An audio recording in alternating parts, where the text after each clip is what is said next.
Assalamu alaikum, brothers and sisters. I will be mentioning to you 7 things before which the Mahdi or the Qiyamah will not take place, and these are collected from hadith. I'm not making it up.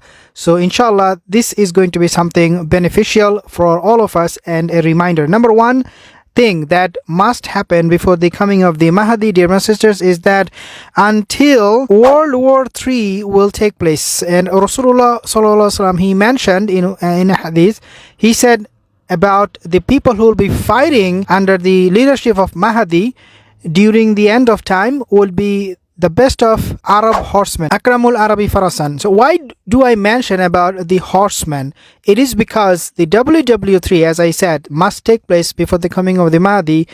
It shows, this hadith shows, that the people who will be fighting would be using horses, not today's technology where you see people are using the militaries. They're using tanks, they're using fighter jets, they're using other vehicles. It is going to be horses. This means that the people who will be fighting under the Mahdi will be people who will not see these technologies whatsoever, and they'll not be using it, including Mahdi himself. And the only way we can get rid of all of these technologies, dear brothers and sisters, is through WW3. There has to be an atomic war, a nuclear war. Unless this takes place, obviously the technology that we are using today will remain. The only way to get rid of this technology is WW3. So this is going to be a condition before the coming of the Mahdi, because when the Mahdi is here again, there will be no technology that we see today. Number 2 is that all minor signs must be fulfilled. We do not know exactly how many minor signs are left. We are at the very end of it. We have seen a lot of minor signs are being fulfilled every single day. Take a look at Saudi Arabia, take a look at the Muslim world, take a look all of the alamat as-saa, the minor signs. You will see, dear brothers and sisters, they are being fulfilled in a way we have never seen before. This is going to be something we can look out for, especially if you are interested in the topic of Islamic eschatology, to see how many minor signs are being fulfilled so that we can prepare ourselves. Number 3 is that the Muslims will be further divided. Rasulullah sallallahu, he prophesied in another hadith, he said that until you kill, لا تقوم الساعة حتى تقتلوا إمامكم, until you kill your imam, your leaders, وتجتلدوا في أسيافكم, and you fight with each other using swords. So the hour will not be established, لا تقوم الساعة حتى, until these things happen. In other words, we Muslims, even though you can say, well, Saudi Arabia, Iran, they are now good friends, but this is a political allying. Okay, this is a political allying. This is not about religion. This has really nothing to do. So when it comes to religion, we'll be fighting with each other using religion. From the hadith, what we understand is that we'll be fighting with each other using religion. Some people will say this, some people will say that, some people will say, oh, the hour is here, some other people will say, no, the hour is not here. They will be fighting over hadiths that mention specifically about the Euphrates River giving up gold. They'll be fighting over that too. So all of these fightings and division that will take place, it will be based on the prophecies.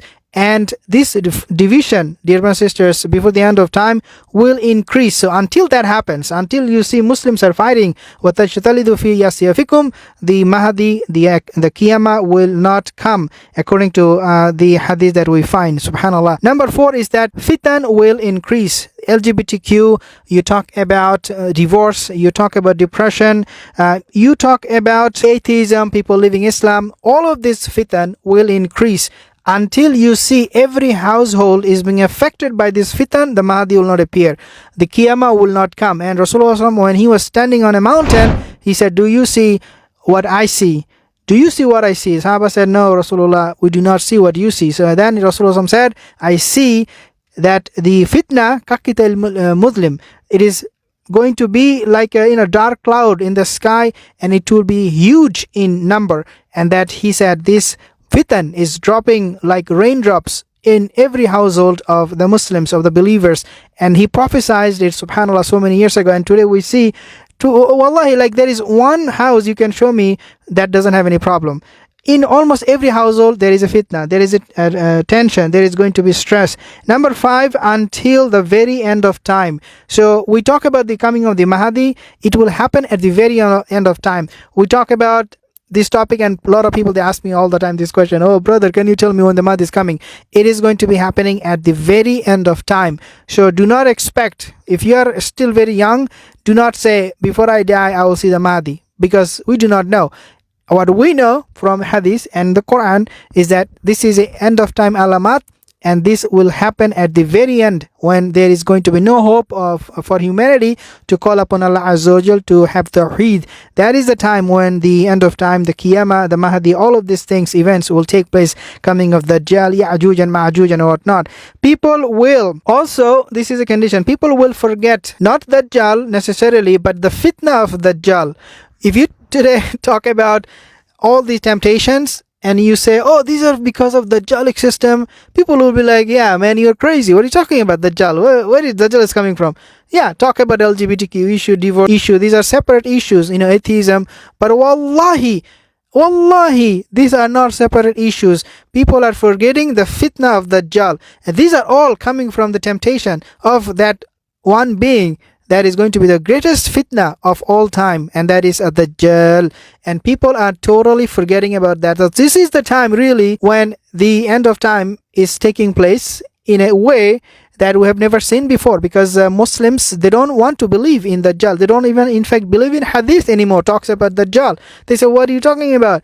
But dear my sisters, we know that the fitna of Dajjal will be such that it will brainwash you to the point where you will not even remember, you will not even think about that this fitna, these temptations, the trials, tribulations are coming from his system. 7th point, and this is my last point, which is that, dear my sisters, as we know from the Hadith, there will be a lot of treasures coming from earth. We talked about the treasure coming in Saudi Arabia underneath the Kaaba, and some hadith reported that there is a treasure, and the son of Khalifa, they will be fighting over this treasure. So there are so many other treasures being mentioned. For example, the gold of Euphrates River.